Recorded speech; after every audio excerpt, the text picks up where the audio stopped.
வணக்கம். பழக்கங்களால் வளமுடன் வாழ என்னதான் சொல்கிறது நம் திருக்குறள்? தெரிஞ்சுக்கலாமா? Habits management. அதுல நம்ம எனக்கு உதவும் பழக்கங்கள்ல துன்பங்களை சமாளிக்கும் பழக்கம் பார்த்துக்கிட்டு இருக்கோம் இல்லையா? சரி, லாஸ்ட் கிளாஸ்ல ஒரு செல்லக்குட்டி என்ன டவுட் கேட்டிருந்தாங்க? அதாவது வெள்ளம் போல துன்பம் வந்தாலும், அந்த சோதனைகள் வந்தாலும், அறிவுடையவங்க என்ன பண்ணுவாங்க? அத சாதனையா மாத்திப்பாங்க அப்படின்ட்டு சொல்லிட்டு இருந்தாங்க இல்லையா? அது எப்படி வெள்ளம் போல வர துன்பத்த நம்ம சாதனையா மாத்திக்க முடியும்? இதெல்லாம் ஏத்துக்கிற மாரி இல்லையே அப்படின்னு ஒரு செல்லக்குட்டி கேட்டிருந்தாங்க. அதுக்கு நம்ம திருவள்ளுவர் தாத்தா இன்னைக்கு என்ன ஆன்சர் சொல்றாங்கன்னு பார்ப்போமா? அதாவது நமக்கு எவ்வளவு துன்பங்கள் வந்தாலும் அந்த துன்பத்த என்ன பண்ணணும்? இந்த பையன் என்ன பண்றான் பாருங்க. அது காலால அத இப்படி எட்டி உதைச்சிட்டு போறாங்க. இதுதான் சரியான ஸ்டெப். சரிங்களா? இப்ப உங்களுக்கு இந்த ஏஜ்ல எது துன்பம்? எக்ஸாம் தான் மெயினா. எக்ஸாம் வந்துருச்சுன்னா, அதுக்காக எக்ஸாம் வந்துருச்சுன்னு உட்கார்ந்து அழுதுட்டு இருந்தீங்கன்னா, உங்களால பாஸ் பண்ண முடியுமா? முடியாது. நீங்க என்ன பண்ணணும் அத? கிராஸ் பண்ணி தான் போய் ஆகணும். அதுக்காக என்ன பண்ணணும்? கொஞ்சம் படிக்கணும். படிச்சு எப்படியாவது இந்த எக்ஸாம நம்ம கிராஸ் பண்ணி ஆகணும்ப்பா! அப்படின்னு சொல்லி என்ன பண்றீங்க? கஷ்டப்பட்டு எப்படியோ படிச்சு கிராஸ் பண்ணி வரீங்க. கிராஸ் பண்ணி வந்த பிறகு என்ன ஆகுது? உங்களுக்கு எக்ஸாம் முடிச்ச உடனே அப்பாடான்னு இருக்கும். சரிங்களா? அப்புறமேல் ஜாலியா இருக்கும். அப்புறமே மார்க்ஸ் நீங்க நெறைய மார்க்ஸ் வாங்கியிருந்தீங்கன்னு வச்சுக்கோங்க. அப்புறம் ஸ்கூல்ல டீச்சர், அப்புறம் கிளாஸே என்ன ஆகும்? உங்கள பாராட்டும். அப்ப அது ஒரு பெருமை தானே உங்களுக்கு. நீங்க எதையோ சாதிச்ச மாதிரி ஒரு சந்தோஷம் வரும் இல்லையா உங்களுக்கு? அதுவே நீங்க எக்ஸாம்க்கு ஐயோ! எக்ஸாமு அப்படின்னு சொல்லிட்டு அத பிடிக்காம படிக்காம இருந்திருந்தீங்கன்னா, அந்த சந்தோஷம் உங்களுக்கு கிடைச்சிருக்குமா? கிடைச்சே இருக்காது. அதனால நீங்க துன்பம் வரும்பொழுது என்ன பண்ணணும்? அத தூக்கி எறிஞ்சிடணும். இது காலால இப்படி எட்டி உதைக்கிறாங்க பாருங்க. எட்டி உதைச்சிட்டு, "சீ! நீ எல்லாம் ஒரு ஆளா?" அப்படின்னு சொல்லி அத கண்டுக்காம என்ன பண்ணணும் நீங்க? நீங்க மாட்டுக்கும் உங்க வேலைய பார்க்க ஆரம்பிக்கணும். அப்படி பார்க்கும் பொழுது கடைசியில என்ன கிடைக்கும் உங்களுக்கு? பெரிய ஒரு சந்தோஷம், பாராட்டு, பெருமை, புகழ் எல்லாம் சேரும். அதுதான் நம்ம திருவள்ளுவர் தாத்தா சொல்றாங்க. அது நிச்சயமா வந்து நமக்கு சாத்தியம்தான் அப்படின்னு சொல்றாங்க. சரிங்களா?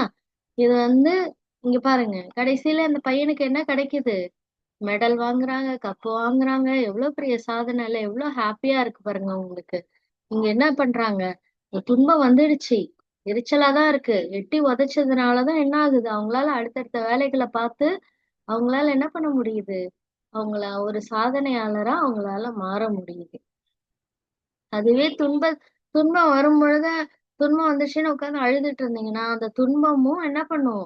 உங்கள விட்டு போகாது. நான் சொன்னேன் இல்லையா? ஒரு கெஸ்ட் எக்ஸாம்பிள். கெஸ்ட்ட நல்லா கவனிச்சுக்கிட்டு இருந்தீங்கன்னா வீட்ல, "அப்பா நல்லா கவனிக்கிறாங்கப்பா. இன்னும் 2 நாள் இருக்கலான்னு" உங்க உங்க வீட்லயே தங்கிடுவாங்க. அதுவே கெஸ்ட்ட நீங்க சரியாவே கவனிக்கலன்னா என்ன ஆகும்? அந்த கெஸ்ட் என்ன பண்ணுவாங்க? "ச்சீ! இனிமே இவங்க வீட்டுக்கே வரக்கூடாதுன்னு" உங்க வீட்ல இருந்து உடனே கிளம்பிடுவாங்க. அந்த மாரி தான் துன்பமும். நீங்க அதுக்கு ரொம்ப ரெஸ்பெக்ட் குடுத்து வச்சிருந்தீங்கன்னா, அது என்னைக்குமே உங்கள விட்டு போகவே போகாது. எப்பவுமே உங்க கூடயே தான் இருக்கும்.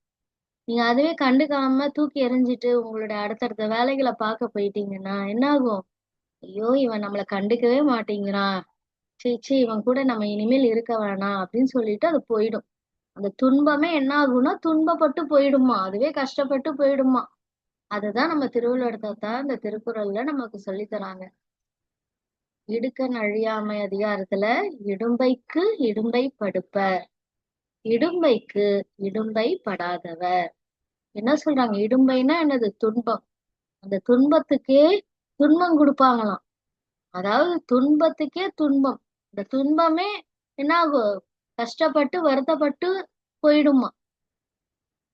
சரிங்களா? அது எப்பன்னா, இடும்பைக்கு இடும்பை படாதவர். யார் ஒருத்தங்க துன்பம் வரும்பொழுது அத கண்டுக்காம வந்து அவங்களோட அடுத்த வேலைகள பார்க்க போறாங்களோ, அந்த துன்பத்துக்கு கலங்காம அடுத்த வேலைகள பார்க்க போறாங்களோ, அவங்க கிட்ட அந்த துன்பமே என்ன ஆகும்? துன்பப்பட்டு, இனிமே இவங்க கூட நம்ம இருக்கக்கூடாதுன்னு போயிடுமா. அதுதான் இந்த திருக்குறள்ல நம்ம திருவள்ளுவர் தாத்தா சொல்லி தராங்க. சரிங்களா? இருந்தாலும் நம்ம செல்லக்குட்டி விட மாட்டாங்களே. இப்ப இந்த மாதிரி வந்த இடும்பை இருக்கு இல்லையா? அந்த துன்பம். அந்த துன்பத்துக்கே துன்பப்படாமல் இருக்கிறது இப்போ எனக்கு கொஞ்சம் கஷ்டம்தான். அது பிராக்டிகலி சாத்தியம் இல்ல. அப்படி சாத்தியம்னா ஏதாவது உதாரணம் சொல்லுங்களேன் அப்படின்னு சொல்றாங்க. நீங்க சொல்லுங்களேன் செல்லக்குட்டீஸ். உங்களுக்கு தெரிஞ்ச அந்த மாதிரி துன்பம் வரும் பொழுது அதை கண்டுக்காம அவங்க அடுத்த வேலைகளை பார்த்து சாதனையாளரா மாறி இருப்பாங்க இல்லையா? அவங்களுடைய கதைகள் ஏதாவது தெரிஞ்சதுன்னா அது உதாரணமா சொல்லி அனுப்புங்களேன். அப்பதான் அந்த செல்லக்குட்டி வந்து ஓகே சொல்லுவாங்க, ஒத்துப்பாங்க. சரிங்களா? நீங்க சொல்லி அனுப்புங்க உங்களுடைய உதாரணம், எக்ஸாம்பிள். சரிங்களா? இதான் இன்னைக்கான அசைன்மெண்ட். தேங்க்யூ.